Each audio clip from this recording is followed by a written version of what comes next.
श्री स्वामी समर्थ. आजच्या व्हिडिओमध्ये मी बोलणार आहे, दिवाळी येत आहे. खूप म्हणतात ना, खूप महत्त्वाचा सण आहे आपल्यासाठी. ठीक आहे, जो आपल्या आयुष्यामध्ये पण एक रोषणाई घेऊन येत असतो, एक सुख समाधान घेऊन येत असतो. आपण नातेवाईकांशी जुळतो. ओके, सजावट असते घराची, वेगवेगळे रिच्युअल्स परफॉर्म करतो आपण ह्या वेळेमध्ये, वेगवेगळ्या पूजा असतात. ठीक आहे, तर आज ह्या व्हिडिओमध्ये मी बोलणार आहे की आपण ह्याच्यामध्ये आणि काय केलं पाहिजे.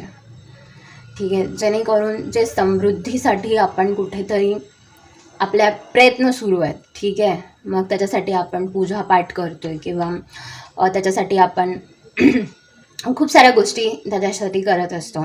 मग ते कामाच्या स्तरावर असू दे, पूजापाठ असू दे. ठीक आहे, तर ह्यामध्ये मी तुम्हाला एक मंत्र सांगते आहे, जो बीज मंत्र आहे, जो की मंत्र आहे श्रीम ब्रजी. ह्याचा मी डिटेल व्हिडिओ बनवलेला आहे. हा शॉर्टमध्ये मी व्हिडिओ बनवते आहे. तर हा तुम्ही दिवाळीमध्ये चॅन्ट करू शकता. ह्या मंत्राने तुमचे फायनान्शियल जे ब्लॉकेजेस असतात, जे आर्थिक समस्या आहेत, त्या सुटण्यासाठी मदत होते. त्याच्यासाठी तुम्हाला हेल्प मिळायला सुरुवात होते.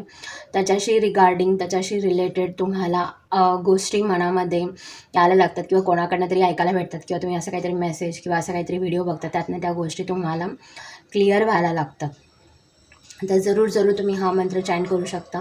पवित्र अवस्थेमध्ये आंघोळ झाल्यावर सकाळी 7 वाजता किंवा संध्याकाळी 7 वाजता बेस्ट टाईम आहे हे करण्यासाठीचा. आणि हा जर मंत्र तुम्ही लक्ष्मीपूजनाच्या रात्री जर करत असाल तर तुम्ही ह्या मंत्राला सिद्धही करू शकता ह्या मंत्राचा जप करून. कारण लक्ष्मीपूजनाची जी रात्र असते ती खरोखरच खूप पॉवरफुल आहे. तर तुम्ही ह्या मंत्राचा उपयोग करून घेऊ शकता. ठीक आहे, तर जरूर तुम्ही करा. आणि तुम्हाला जर अशा कुठल्या समस्या येत असतील, ठीक आहे, आणि तुम्हाला जर कळत नसेल, म्हणजे कुठल्याही स्तरावर असतील, रिलेशनशिप, ओके, फायनान्स किंवा कोणत्याही, तर तुम्ही माझ्याशी कनेक्ट करू शकता. ठीक आहे, WhatsApp group through. Shri Swami Samarth.